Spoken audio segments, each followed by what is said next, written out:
You know what the trick is? There is a trick. Yeah, what's the trick? Drink a lot of water. No, seriously. Really? Yeah. You drink a lot of water, then Oh, it widens the vein. yeah. Well, they get me right here. That's where they get made. First time. That's pretty good. Well, she got it on the first shot.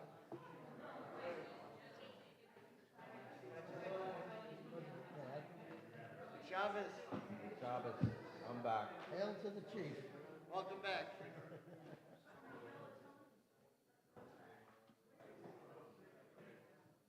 Welcome back. I didn't go anywhere. Welcome back. I didn't go anywhere. Did you? I was. Where were you? In the hospital Oh, at the hospital? When did you do it? This week? last week. Last week? Shabbos, Oh. What do you want to do a thing like that for?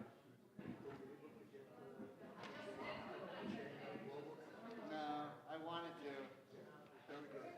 I heard, couldn't get away from here. Oh, okay, great.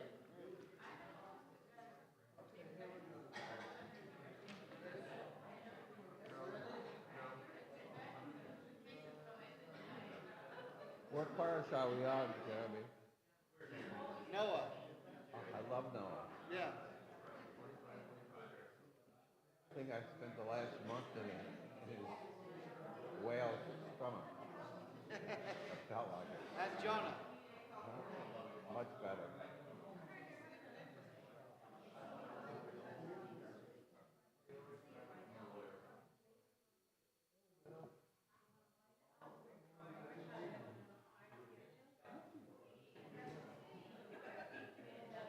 How's Ella doing?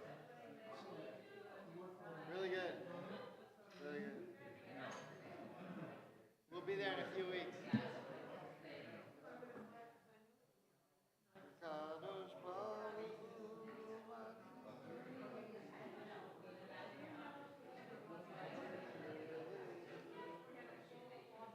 They all have been coming here. What's that? They all have been coming here. Who? The Range brothers. Oh. Nice.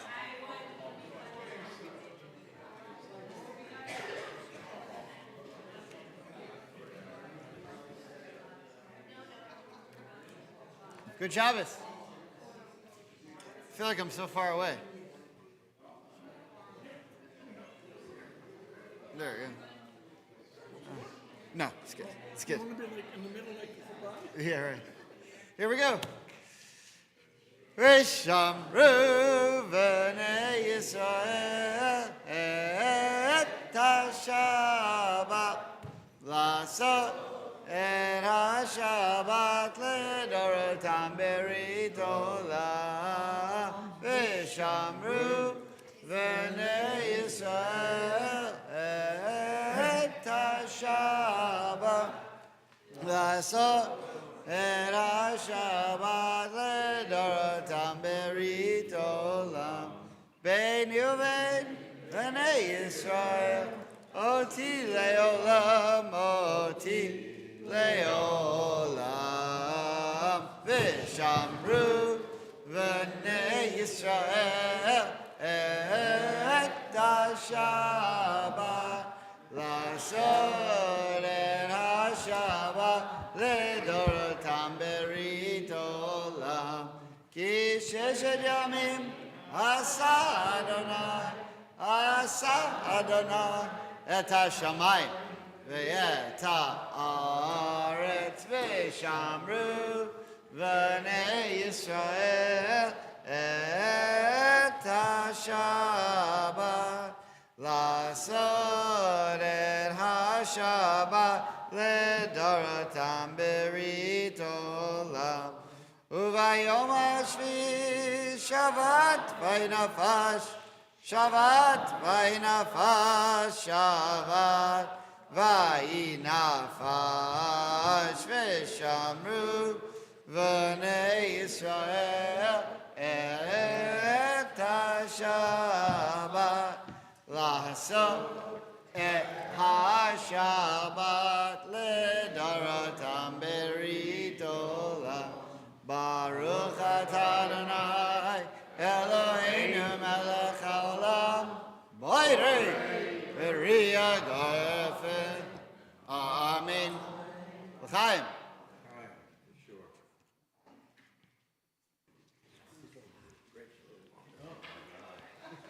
All right. This is what they wake you up at night to do. Torah Study blessing. Baruch atah Adonai Eloheinu melech haolam asher kishanu b'mitzvosav v'tzivanu la'asok b'divrei Torah. Amen. Okay, so Torah portion is Noah. Second Torah portion in the Torah. We are going to start from chapter 11, verse 1, in the book of Noah. In the book of Genesis, but the Torah portion of Noah. It's not a whole book of Noah. Now,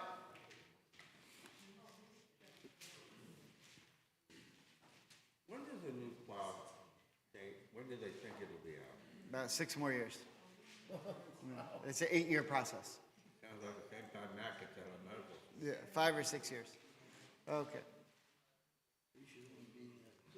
Everybody good? Just let me know when you're ready. No rush. No rush. All right. So, the major university in Tel Aviv, anyone know what it's called? Yeah, not the most clever name, but Tel Aviv University. So you might think, when the state of Israel, not even when the state of Israel, but when Zionism got started, and Israel started moving, and Jews started moving to Israel and building infrastructure, they started opening universities, and the one that they opened in Tel Aviv was called Tel Aviv University, and the one they opened in Haifa is called Haifa University. But the one in Jerusalem was not called Jerusalem University, it was called Hebrew University. Hebrew U. Why didn't they call it Jerusalem University? Why specifically Hebrew University? I mean, they spoke Hebrew, but they also spoke Hebrew in Tel Aviv and Haifa. Okay. Jerusalem was divided. Okay. So the real reason was because it was not taken for granted that there was actually what was going on, Milchamat HaSafot, the war of the languages. And it was not taken for granted by the earliest Zionists that Hebrew was going to be the language of the state of Israel. In fact, if it were up to Herzl, it would have been German, because that's what intellectual people spoke in Europe. And there really was, there was Hebrew, but it didn't exist in modern form. And in order for people to speak Hebrew, it would have to have been adapted in a whole new way. And you would need people to commit to learning, you'd need a whole new people to commit to learning a language that nobody knew. Or if they knew it in a biblical way, yes, but not in a way that they could actually speak. So it took a great deal of concerted effort on the part of a handful of people to argue that if they were going to have a state of Israel, the language had to be Hebrew. And they had a lot of opposition, specifically from the Orthodox world, because the Orthodox world said Hebrew's Lashon Kodesh. Hebrew's the holy tongue, and you're only supposed to use Hebrew when you're davening, when you're praying or studying Torah. But if you're going to talk about business or mundane things, you're not allowed to speak in Hebrew. So it was a real battle, and there were a handful of people led by Eliezer ben Yehuda. That's why the main street, there's a street, every city in Israel has a street named Ben Yehuda, and the one in Jerusalem and Tel Aviv are very famous, specifically Jerusalem, because that's where you can get a talis and a bagel and a falafel, and there's no cars down. In that order. So,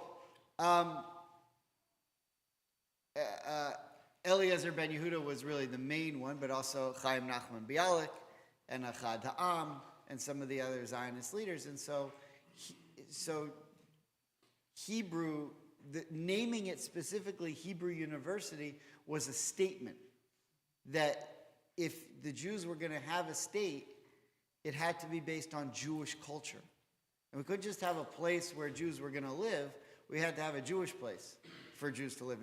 So it was very purposely decided that the name, there was a real reason why they called it Hebrew University, which, looking back now, is kind of a weird name. Why did they do that? But there was an important reason. So, why do I bring this up today? Because we're at the point now where we get to the Tower of Babel. And at the Tower of Babel, we now have other languages come into the world. Because when the world was created according to the Torah, and even according to some old Muslim traditions, the world was created with Hebrew. And when we see that Adam is first called Ish. Ish means man. And Eve is called Isha, which means woman. And these are Hebrew words. And then they go and they name all the animals, and they name the animals with Hebrew words.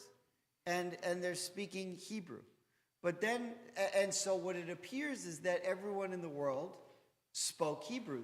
And the Zohar goes into all these different things about how God created the world using the language of Hebrew.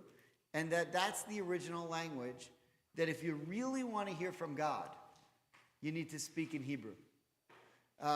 So now everyone's speaking Hebrew, but in the story of Babel, one of the things that we see, the difference, by the way, between the people who died in the flood and the people who were punished after Babel, the people who died in the flood is much worse, right? Because they all die.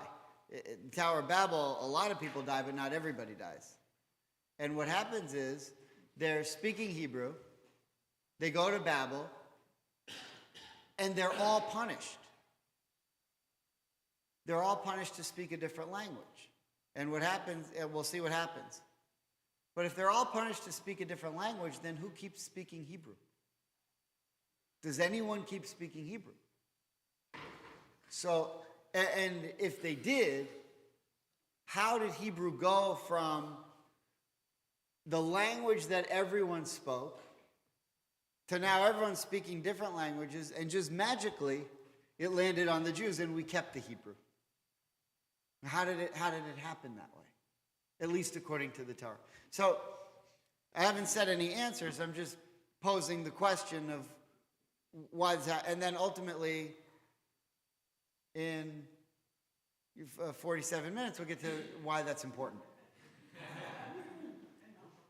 What was the language commonly used at Technion? Hebrew. Every university was Hebrew. Hebrew won the day. And from the very beginning, I'm always amazed. If you ever listen to speeches from Golda Meir or Menachem Begin or David Ben-Gurion, the prose and the beauty of their Hebrew is beyond belief. But for none of them was it their first language. They all grew up speaking something else. For a bunch of the grad school programs at the Technion. Okay. Well, Because there's a lot of them. yeah, because some of, but the official Technion's the Hebrew. Look, call up Technion. Say, this is Norman. You know what they're going to say? Shalom. They're not going to say salam. They're not going to say hello. They're going to say shalom. Trust me. Yeah. Isn't it kind of circular reasoning? I'm sort of lost. When you say that God created the world with Hebrew and Adam named the animals in Hebrew, but that's because the Torah is written in Hebrew. And why is it written in Hebrew? Because we were speaking Hebrew. So it's sort of like circular. Yeah, I mean, look, I see your point. I don't agree with it. But I see it.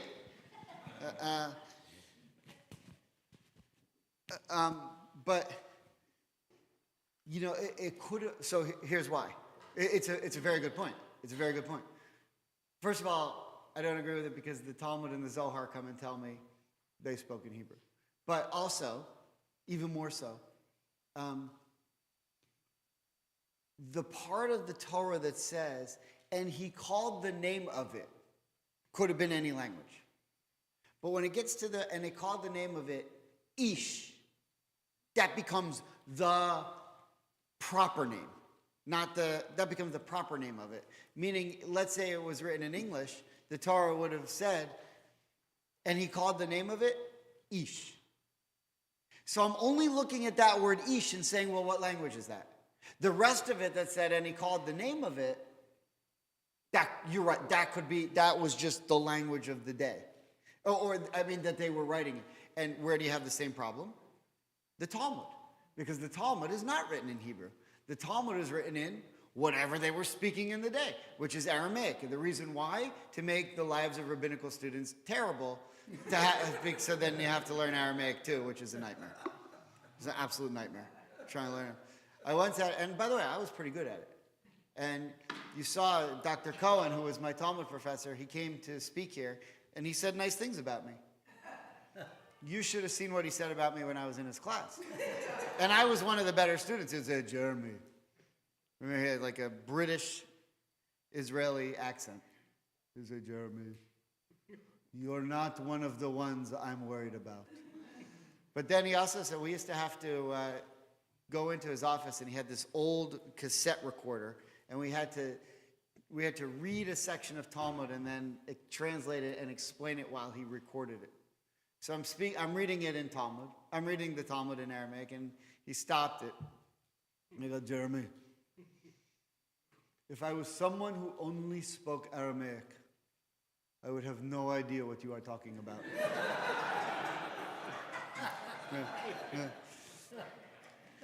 He had a way with words. All right. But he still agreed to come here and do my installation. So, all right, chapter 11, verse 1. This is going to be great stuff. I think you're going to really enjoy what we do here, because this is a part of the Torah that we know, but we've never really thought of. How did Hebrew come into the world and become the language of the Jews, and why does that matter? Okay, chapter 11, verse 1. Here we go. All the earth had the same language and the same words. As they wandered from east.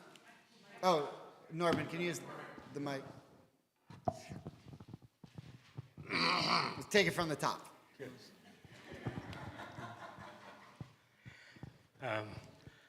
All the earth had the same language and the same words. As they wandered from the east, they came upon a valley in the land of Shinar and settled there. Then people said to one another, "Come, let us make bricks and fire them hard." So they had bricks to build with, and tar served them as mortar. Then they said, "Come, let us build a city with a tower that reaches the sky, so that we can make a name for ourselves and not be scattered over the earth." Then the Eternal came down to look at the city and tower the people had built. And the Eternal One said, "Look, these are all one people with one language, and this is just the beginning of their doings. Now, no chance of theirs will be beyond their reach. Let us go down there and confuse their speech, so that no one understands what the other one is saying." So it came about that the Eternal scattered them over all the earth, and they stopped building the city. That is why it was called Babel, because there the Eternal confused the speech of all the earth, and from there the Eternal scattered them over the face of the earth. Okay, so you have another clue there, because the place continued to be called Babel, or Bavel, which would later become Babylonia, which is today Iraq. And so that's a proper name that you have there, but Bavel is Hebrew for Babylonian. So you have like another proof there, or a little bit of evidence. But why was it called Bavel?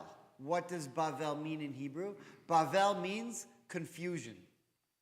This is the land of confusion. It was a Phil Collins song at one point. What? Yeah, they're still pretty confused in Iraq. But Bavel, that's why we have two Talmuds. Actually, Did I bring any? Yeah, if you look on the last source, the very last source, don't read it because I don't want to give it away. But you see the last source I've written Bavli. Bavli means Babylonian because it means that it's from the Babylonian Talmud as opposed to the Talmud that was written in Israel, which is usually called the Yerushalmi, the Jerusalem Talmud. But Bavli means Babylonian in Hebrew. So that's like a little bit of evidence. Now, if you look at Rashi on the first source, Rashi on 11:1 tells you right off the bat, Norman read, the whole earth was of one language. Rashi says, well, what was that language? Hebrew. Where does he get that from? The Midrash. Where does the Midrash come from? God told it to Moses. So, if you believe in that kind of thing, which I do. All right. And one speech. Okay, who's got the mic? Bill, would you mind reading Rashi and one speech? And one speech. They came with one plan, saying, he has no right to select the heavenly regions exclusively for himself. Let us ascend to the skies and make war upon him. Another explanation, words regarding the sole being in the universe. Another explanation of, you want to read that, Rabbi? No, it doesn't matter. Is they spoke sharp words. They said, once in every 1,656 years, in parentheses, the period that elapsed from the creation of the flood, there is a heaven-shaking, Wow. just as there was in the days of the As soon as you said flood. flood, it started raining. That was unreal. Come then, let us make supports for it. Okay, so what we're saying is, we've now, the same amount of period of time elapsed from the time that the world was created until the flood started, from the time of the flood to the time of Babel. Same amount of time. Does that make sense? And so in that period of time, the world started shaking again. And there's a problem that's going to need to be dealt with. But all of that time, the one good thing you could say, and the rabbis get into this discussion, the people of the Tower of Babel were bad. The people of the generation of the flood were bad. The people of the generation of the flood get punished much worse. So what was worse about the generation of the flood compared to the generation of the Tower of Babel? Well, during the Tower of Babel, the one good thing about them and why they didn't need to be destroyed to the level of the people of the flood was because they were united. And at least what they were doing together. So that's what we have so far, and that's what's pointed out in verse 1, is they had one language and one unified word, and they were building this tower. They all wanted to live together. So that's like a nice thing. The problem is that God said, I want you to go out and settle this whole world that I've created. I don't want you to all live in one place.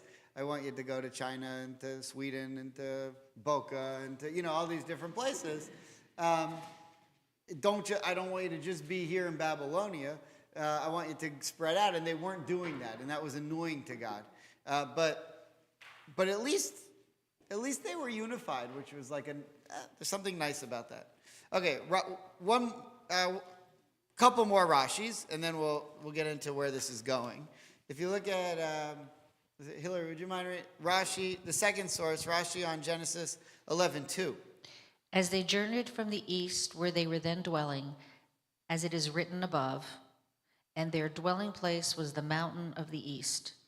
From there they journeyed to search out for themselves a place that would accommodate them all, but they found none except Shinar. Okay, so we know that, verse 2, and it came to pass, in their migrating from the east, they found a valley in the land of Shinar, and they settled in this place called Shinar, and then they learned how to make bricks, and they built a big tower. And what's interesting about that tower is that they settled in the valley. Now the goal, if you know the story, the goal of the Tower of Babel is to build a tower that's going to reach the heavens. So if you're going to build a tower that's going to reach the heavens, why would you start in the valley? It makes no sense. Now, we did this class a few years ago, 3 years ago. Anybody remember why they started building in the valley? So that's why every 3 years I could just do the same thing, because I'll tell you in a minute. who the hell remembers? I know Sherry's got the notes, but nobody really remembers.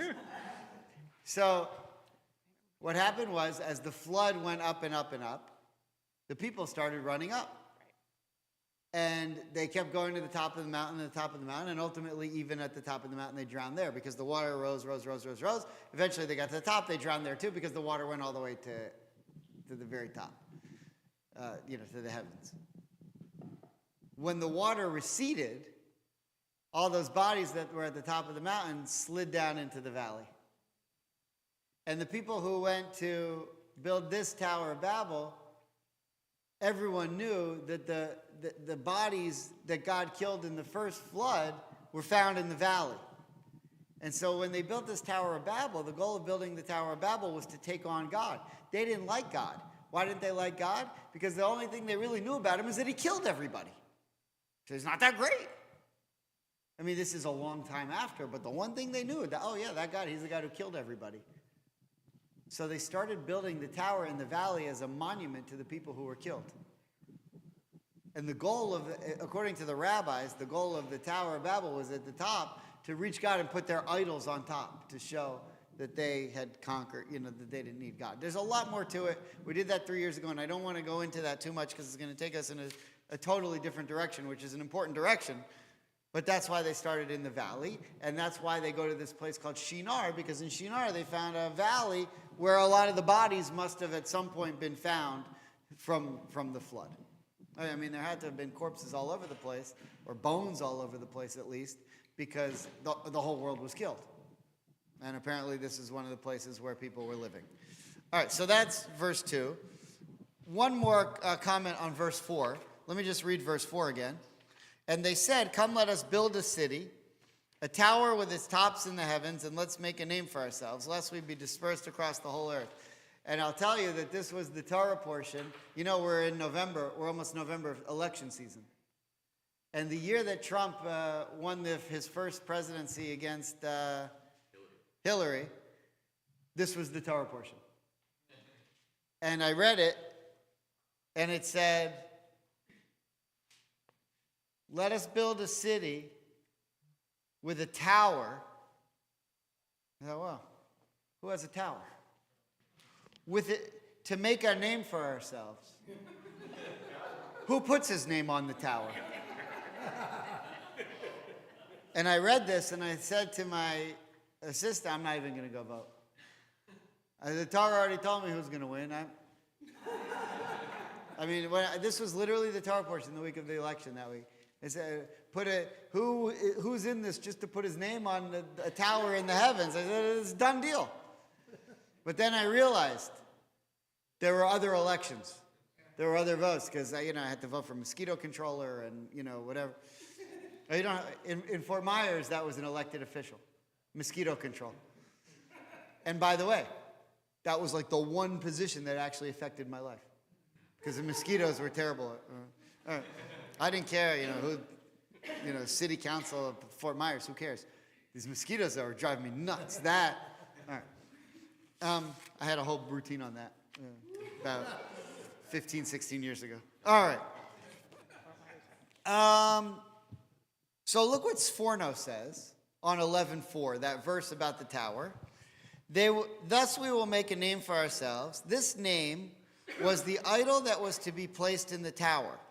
Right? So that was the point of the tower, was to take on God and say, we don't need you, God. We don't like you. You killed everybody. We're idol worshipers, and our idols can build towers to the skies and control the world just like you can. So this is why God hates them. This is why God gets so angry with them and ultimately punishes them, and the punishment is to change their languages. They hoped that on account of the grandeur of the tower and the city, this idol would come to be recognized universally as the supreme deity. In this way, the king of the city would achieve dominion over the entire world. So that's their goal, according to the Sforno. By the way, the Sforno lived in Italy in the 1500s, where the Pope was trying to do the same thing. And so this is also a polemic against the Catholic Church. You see how people... he believed that about the Tower of Babel. But this was his sermon at one point. This Sforno, living in the 16th century, which was a terrible time for the Jews, is when they were put into this, started to be ghettoized. And the Jews were in a terrible situation. And he says, look, they've got this big church over there. We're not allowed to build our synagogues high. And they're trying to show the whole world that they're the real deity. It's unbelievable. It's unbelievable Jewish history you see here. Okay. You know, we all love going to Italy now. It's beautiful. I love Italy. I was there this summer. But if you went there as a Jew in the 1500s, it wouldn't have been the greatest experience. So, okay, one more verse, verse 7. Come, let us descend, and there confuse their language, that they should not understand one another's languages. So, just Rashi here, what's the point? Like, why was that specifically the punishment? Of all the things he could have done to them, why change the languages? So Rashi on 11:7, he took counsel with his judicial court because of, all right, that they may not understand. So one asks for a brick and the other brings him lime. The former therefore attacks him and splits his brains. Not lime like for his margarita, lime like they're building the, plaster and stuff. But he'd say, give me a brick, and he'd hit him, and he'd give him a hammer. So nobody could understand each other. They started fighting with each other, and the whole thing fell apart. And that's how it fell apart. So by not allowing them, so if you're ever having trouble with communicating with someone, say, you want to know how important communication is? By the way, when I meet with wedding couples, I have this test that we do. It's an internet program, that's been put together by psychologists, rabbis, and faith leaders around the world use it. It's like the best, and there's 10 inventories. Things you need to, they ask 5 million questions, they take a quiz, do you agree, disagree, strongly agree? And it's great, because, you have like, how many kids do you want? 1, he says. She says, 12. Tell Mindy you're going to need some more appointments. All right, you didn't get that. All right, Mindy's the one who makes the appointment. All right, doesn't matter. But one of the 10 inventories is communication. And of the 10 inventories, we usually spend about 80% of the time on that one. Communication is pretty big in relationships, if you didn't know. And what God says here is, the easiest way to foil their plans is to destroy their communications. Right? Ask Hezbollah how their beepers are doing. Right? Too soon? No? All right. All right. Now, speaking of what is language then for Jews, before we get into where this is going, I just want to bring one Jewish law, halakha. All right, so Jewish law is codified in the Shulchan Aruch, also from the 1500s, Joseph Caro, which is the Jewish law that we still use to this day. Everyone in all the Jewish world accepts it. And he asks the question, when you pray, are you allowed to pray in any language, or do you need to pray in Hebrew? So here's the answer. Sherry, would you mind reading the Shulchan Aruch last source on the first sheet? One may pray in any language one desires, and this applies when praying is praying together with a congregation. But when one is praying alone, one should only pray in the holy language. And some say that this requirement only pray in Hebrew only applies when one is asking for one's own personal needs. For example, one who has prayed for someone who is ill or for some affliction in one's household. However, when reciting the regular liturgy established for the congregation, even an individual may recite it in any language. And some may say that even an individual requesting his own personal needs may request them in any language one wishes, except for in the Aramaic language. Okay, so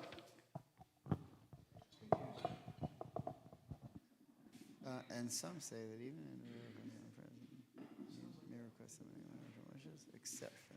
Okay, so there's a debate because ultimately they want you to understand what you're saying.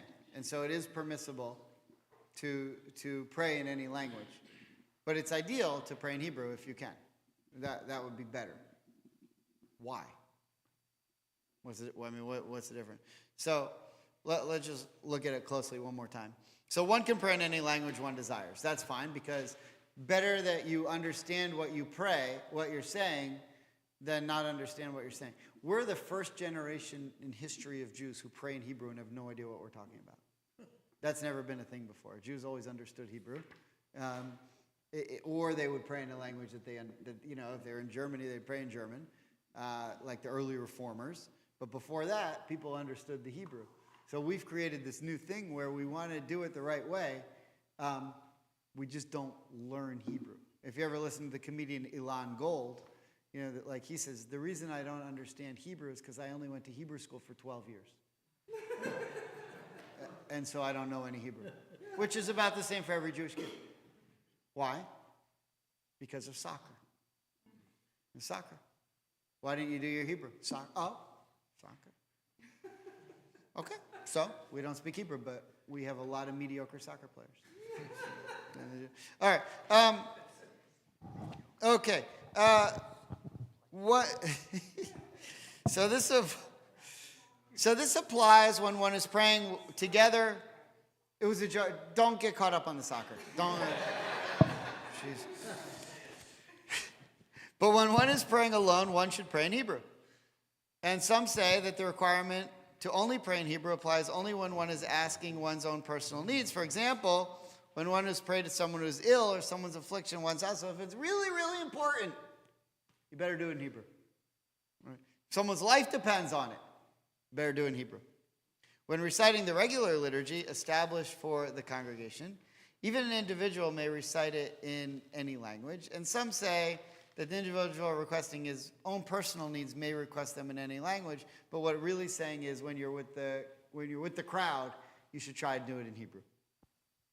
By the way, when you're reading Jewish law, and at the end it says, and some say, what that really means is, if you really want to do it the right way, then do it this way. That's what and some say mean. The Hebrew is v'yesh omrim. There are some who say. And whenever they say that, what they really mean is, if you're really going to do it the right way, you get away the other way. The other way is fine. You can get away with it. But if you really want to do it the right way, this is what you should do. It doesn't really matter for our perspective. It's just showing that the question was important because everyone knew that the that the holy language was Hebrew, but we got to the point in many different places where that wasn't the language that people spoke. And so they asked the question, is it better to do it in the holy language, which is better, or to do it in a language you understand better, which is better not for God, but for you? God would rather have the Hebrew. All right? That's God's mother tongue. All right? It's a joke. Okay, now that we know all of that, we can get to the fun stuff, or what I think is fun.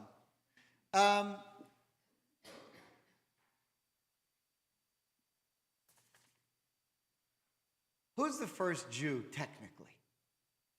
Abraham. Abraham and Sarah. Okay. Now, what language did Abraham speak growing up? He was an idol worshiper.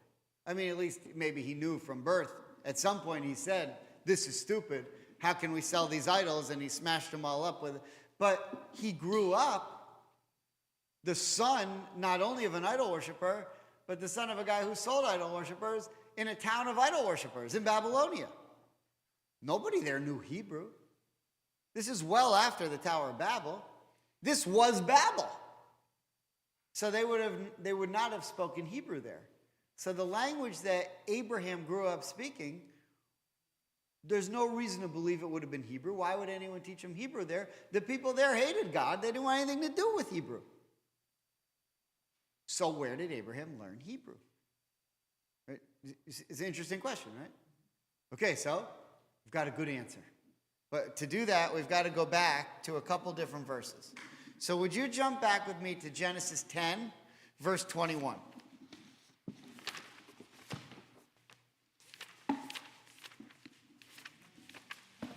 Now, Ed, we do this every year. You know where don't give it away, but you know where I'm going with this. The two guys, they didn't just review movies. All right. All right. Who's got Stuart, would you mind reading chapter 10, verses 21 through 25? And Shem too had progeny. He was the ancestor of all of the sons of Eber, brother of Japheth the Great. Shem's sons were Elam, Asher, Arpachshad, Lud, and Aram. Aram's sons were Uz, Hul, Gether, and Mash. Arpachshad begot Shelah, and Shelah begot Eber. And to Eber okay, you want me to stop? Yeah, one more verse. Okay. And to Eber were born two sons. The first was named Peleg. Okay. For in his time the earth was divided, and his brother's name was Joktan. Okay, and then there's some other crazy names, but what I want to point out is Noah had three sons: Ham, Shem, and Japheth. Ham was like a bad guy who worshipped idols. Shem was a good guy who was interested in ethics.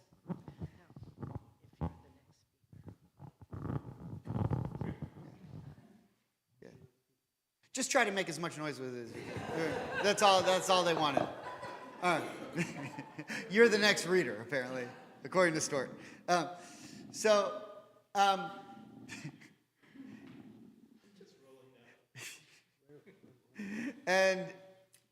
And Japheth was like neither good nor bad. And Japheth becomes famous because he settles a city where Jonah later ends up and Napoleon later ends up and happens to be on the border of Tel Aviv called Jaffa. Jaffa is named after Japheth. This is where he settled. But Shem was the good guy.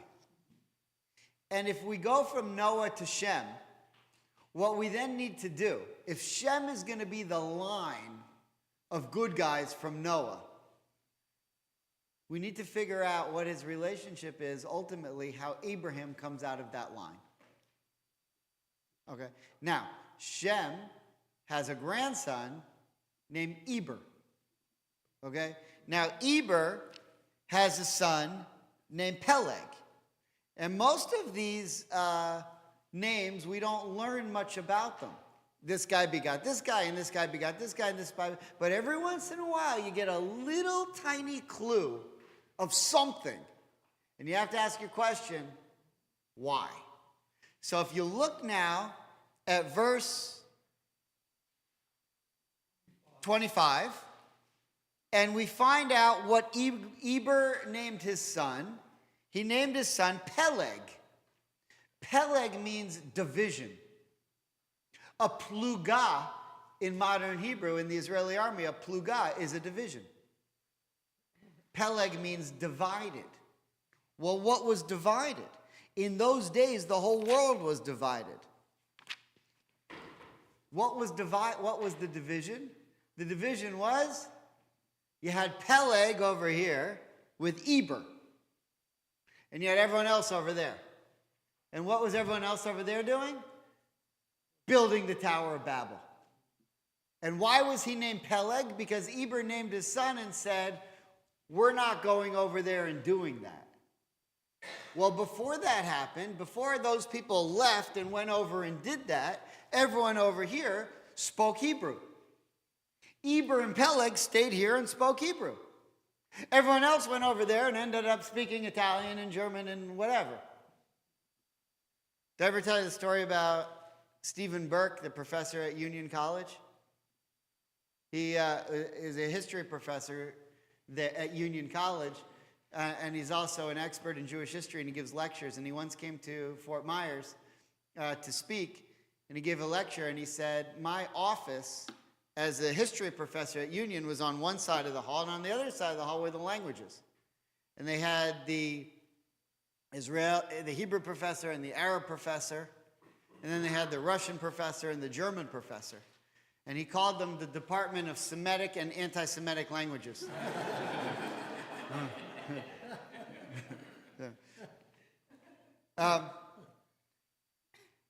Watch this. You ready for this? Eber and Peleg are here, and they're speaking Hebrew. Everyone else is over here, and they end up speaking different languages. Eber is Ivrit. Eber is Hebrew. The name Eber means Hebrew. He's Hebrew. Do you see that? His name is Ivri. How do you say Hebrew University in Universitat Ivrit? Eber in Hebrew is Iver, Ivrit. His name is Hebrew. Him and Peleg keep Hebrew going. Maybe he had a different name. The Torah calls him Eber because his nickname was Hebrew. Or maybe that really was his name, and that's where the name of the language comes from. The name is named after him because he's the only guy in the world that still spoke Hebrew. Clear so far? Okay, it gets better.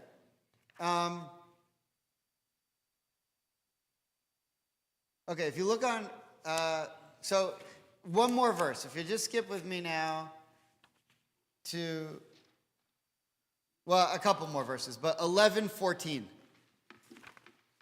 Chapter 11, verse 14.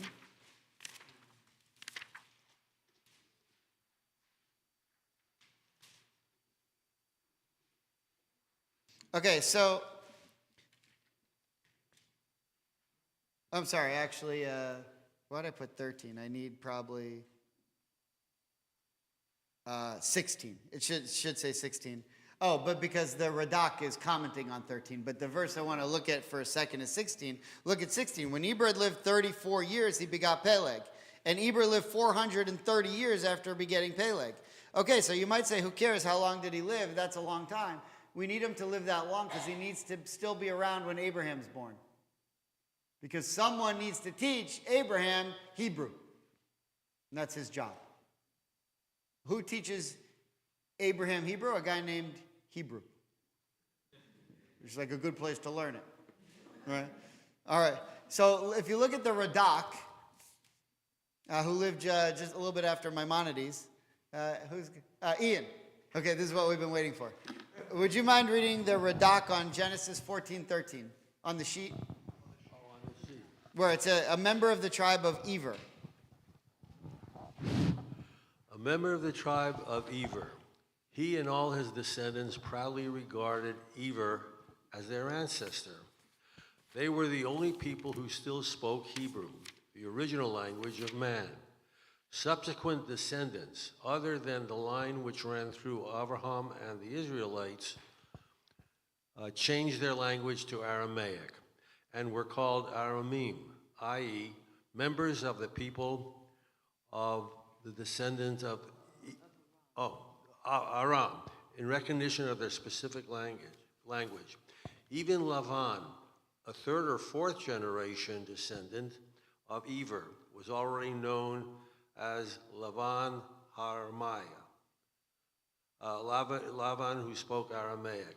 The tribe called Avrim was Yaakov and his offspring. Okay, so this is like Jeopardy. I showed you the answer before the question. But look now with me at Genesis 14:13. This is where it gets good. Genesis 14:13.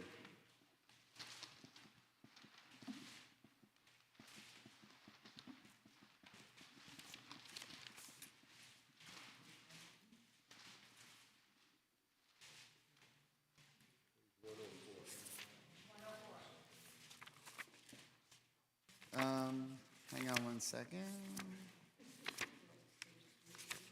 Member of the tribe.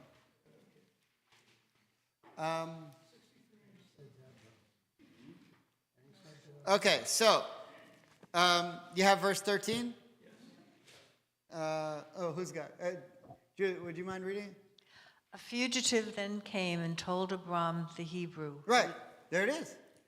Abraham the Hebrew. Huh? What's the Hebrew? Why is he called the Hebrew? So now you read 14:13.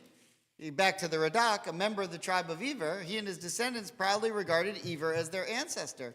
They were the only people who still spoke Hebrew. This is the proof, chapter 14, verse 13, that Abraham had a connection to Eber. And what was that connection to Eber? What do we know? What do we care about Eber? Eber was the guy who was the only guy left who spoke Hebrew.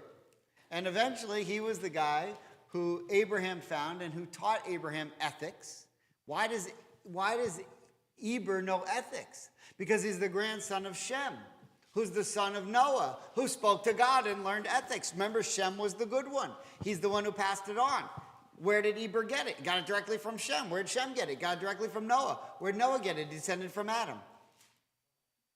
And so from Adam to Noah to Shem to Eber, the tradition of Hebrew ended up on Abraham. And that's how Hebrew circumvented the Tower of Babel and landed back on the Jews. Because otherwise you have to ask the question, if everyone in the world was at the Tower of Babel, boy, it's some coincidence that someone there who was sinning and who was horrible ended up with Hebrew. How could someone at the Tower of Babel end up given the gift of Hebrew? And the answer is they can't. But there was one guy who didn't go, and his name was Hebrew. And he just so happened, the Torah tells us, to live another 430 years and find his way to Abraham. And then all of a sudden we find out that Abraham is a Hebrew. What's a Hebrew? A Hebrew is, Radak tells us, the only people left that still have Hebrew because they must have learned it from Eber. And so Shem and Eber, who were known as these two people who taught Abraham, a lot of people think they just reviewed movies, but they don't. Right? Remember Siskel and Ebert? Every year it gets a little further removed from Siskel and Ebert, and the joke's not as funny, but when I started that joke 20 years ago, it was killer. All right. All right. Now, last verse. 25:22. Genesis 25:22. I referred to this section in my Yom Kippur sermon. The story of Rebekah. Do you remember the story when Rebekah's pregnant with Jacob and Esau and they're fighting in her womb? And she asks the question, if so, what's the point? And if they're going to fight with each other, what is the point of all of this? So in verse 22, chapter 25, verse 22, when she asks this question, anyone have the page? 173 in Plow. This is the verse where she asks that question. And she wants to find an answer. So she looks to inquire. Rebecca was pretty sophisticated. She was one of those people who asked a question and actually wanted to know the answer. Alfred, would you mind reading verse 22? 22. But the children struggled in her womb, and she said, if so, why do I exist? She went to inquire of Adonai. Okay, now, in those days, if you went to inquire of God, today you'd say, if I want to learn about God, I go to the synagogue or I go to a yeshiva, I go to a house of Torah study and study the book. But they didn't have those back then. There's no such thing. So the Midrash asked the question, well, where did she go? And here's the answer. The second to last source on the sheet, Genesis Rabbah 63:6. Alfred, do you have that one too? She went to inquire of the Lord. Were there synagogues and study halls in those days? Did she not go only to the academy of Shem and Eber? Right. In the days of Abraham, Isaac, and Jacob, the only place you could go if you really wanted to learn the tradition of God was to go learn from Shem and Eber. Because they're the only ones who knew the tradition that Noah knew. And he's the only one who knew the tradition that Adam knew. And there was nowhere else to go. So Shem and Eber had these houses of study where they would go and study. And what I'm telling you is that Abraham, Isaac, and Jacob, according to Jewish tradition, all studied with Shem and Eber. And from them, they learned Hebrew. Right? But nothing, and ethics. But for Abraham, who was first, and Sarah, their native tongue would not have been Hebrew. Couldn't have been. Because they didn't grow up with Eber. They only found him later. They grew up in the home of idol worshippers. Okay. All right, so that's what that says. Then there's one last section of Talmud here from the tractate called Megillah, but then I'll bring it home and try to show you why this is interesting. I mean, it's already interesting if you're asking the question, how did we inherit Hebrew? I mean, at the Tower, you might have asked yourself, well, at the Tower of Babel, thank God, I don't come from the guy who got, a really hard language. There's some, Russian or Chinese or whatever. I mean, what a coincidence that it just so happened that when everyone's language were changed, there was one guy there who happened to get Hebrew and all the Jews just happened to come from him. It's not believable. Why would anyone get the Holy Tongue at Babel? The whole point of Babel was to take away from the Holy Tongue, meaning everyone spoke Hebrew there. God changed all of their languages. So what did I'm changing your language from Hebrew that you were speaking to now Hebrew. Great. I thought I was going to have to, get a new app and learn, Everyone else is, wait, how do you say watermelon again? He's like, hey, for me, watermelon's watermelon. I don't know what you guys call it now. All right. That didn't happen. Everyone's language was changed because they all deserved to be punished. Eber didn't go. Okay. So look what the Talmud says here. Rather, learn from here that 14 years that Jacob spent in the house of Eber are not counted here. As it's taught in the Baraita, Jacob was studying in the house of Eber for 14 years while in hiding from his brother Esau. If we were to calculate the lifespans recorded in the Torah, we'd find that Eber died while Jacob was 79 years old, 2 years after Jacob, our father, went down to Aram Naharaim to the house of Laban, which is making the point that Eber lived long enough to teach not just Abraham and Isaac, but also Jacob. When Jacob left after completing his studying there, he then went immediately to Aram Naharaim. Therefore, when Jacob stood at the well upon his arrival, he was 77 years old. And if you look in the Torah and you see that there are these different places where Abraham sends Isaac away or Isaac sends Jacob away, Rashi will always tell you, well, where did he send him? And Rashi will always say he sent him to go learn in the academies of Shem and Eber. Okay, now, what good is Hebrew? If you really want to understand God, it has to be in Hebrew. Because why would you want to talk to God in a language that's not God? We always say any translation, even as strict as the translation is, any translation is a commentary in and of itself. Right? Because all languages are different, and whenever you're doing a translation, you have to make choices. Right? Because there's synonyms and there's different ways of saying things, and it's not exact, and so forth. We used to always love when I was learning Hebrew, to translate Hebrew idioms directly. I mean, for example, Misibat Itonaim. You know what a Misibah is? A Misibah is a party. Go to a Misibah. Itonaim are journalists.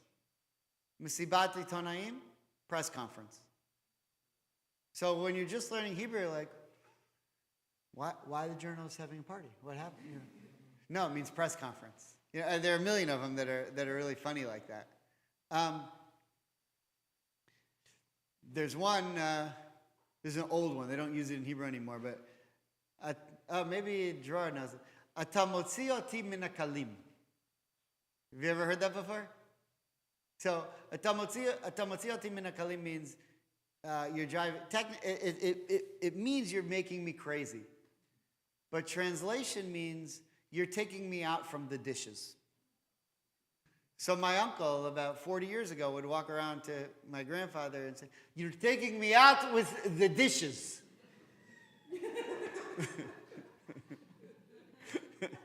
It was fun.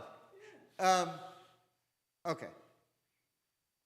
When God says to Moses, "You're going to be the one to go and speak to Pharaoh to get him to release the Jewish people," Moses says, "Not for me. I don't want to do it. Pharaoh will never understand me. It's not worth it. Don't worry. Aaron will translate." Why did Aaron need to translate? Moses grew up in the Egyptian palace. He spoke Egyptian probably better than anybody. Find me an American who speaks English better than Netanyahu. It can happen, right? It's not, you could be from another country and speak another language beautifully. Moses spoke perfect Egyptian. He grew up in Egypt, in the palace. But Aaron's going to be why did Aaron need to be the translator? Because what Moses was saying to Pharaoh had to be said in Hebrew. Because what God said was in Hebrew. God only spoke in Hebrew to Moses. So if Moses heard it what Moses was afraid of was, I'm going to hear it for you in Hebrew, and then I'm going to have to translate your Hebrew into Egyptian so that Pharaoh can understand it. And who am I to try to take your words and put it in a different language? How could I possibly know exactly what you mean well enough that I could say it as well as you in a different language? I can't do that. That's not a thing that could be done. And even if I did, and even if I did a really good job, and Moses is a pretty smart guy, probably would have done a good job. Even if I did it perfect, and I picked all the words that you would have picked if you were translating it into English. Even if I did that, Pharaoh would hear it secondhand. He wouldn't hear your words because your words could only be heard in Hebrew. And if I say it to him in Egyptian, he'll hear it, but he won't really get it. Clear so far? That's what Moses was afraid of. That's why he didn't want the job. And what happened? He was exactly right. Because the first plague came and Moses said, "If you don't stop, it's going to get worse." And Pharaoh said, "What God? I got gods. What do you mean there's only one God?" Didn't work. And everything that was conveyed to Pharaoh in Egyptian didn't work. And Moses knew that it couldn't work. Moses said, if that's the job, it's doomed to failure. Well, I don't want it. It will never work because Pharaoh will never hear Hebrew and will never get what you're saying. Comes Eliezer ben Yehuda. Comes Achad Ha'am. Comes Chaim Nachman Bialik. They say to Theodore Herzl, if you want to have a new state in German, count us out. Won't work. But if you want to have a state that really speaks to God, and you make that language Hebrew, then we have something here. Because to be a Jew, look what we've been through. 4,000 years of holding on to this language. And even though it was a dead language for a long time, it's still the language we davened in. And we still asked ourselves, in Jewish law, even in the 1500s, when Herzl was a long way and Ben Gurion was a long way from coming to fruition, we still asked ourselves in the 1500s, isn't it really better?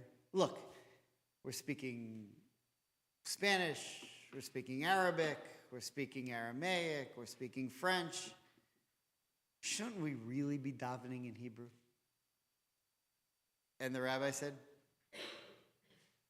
if you want God to hear you, I would. Yeah. God will still hear you in whatever language you want. But if you want to really do it the right way, you got to do it in Hebrew. And so Abraham was not called the first Jew. His great-grandson would be Judah, and we'd come from him and call ourselves Jews later. But Abraham was the Ivri. The reason he was the Hebrew is because he learned the language of God from a guy named Hebrew. And that guy named Hebrew learned it from Shem. And Shem was the one son who said, I'm going to keep the tradition of Noah.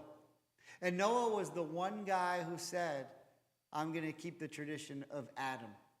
And Adam was the one guy who heard it directly from God. And so if you want to be the people of God, you've got to be the people of Hebrew. And what the point of Tower of Babel was, all those other people said, we're building this tower because we stand against your God. And we come from the one guy who said, you guys want to build a false tower with a false God up in the heavens? Be my guest. You're confused. We see clearly that Hebrew is what connects us to God. That's why Hebrew is the language of the Jewish people. And that's why the university in Jerusalem had to be called Hebrew University. Okay, Shabbat Shalom.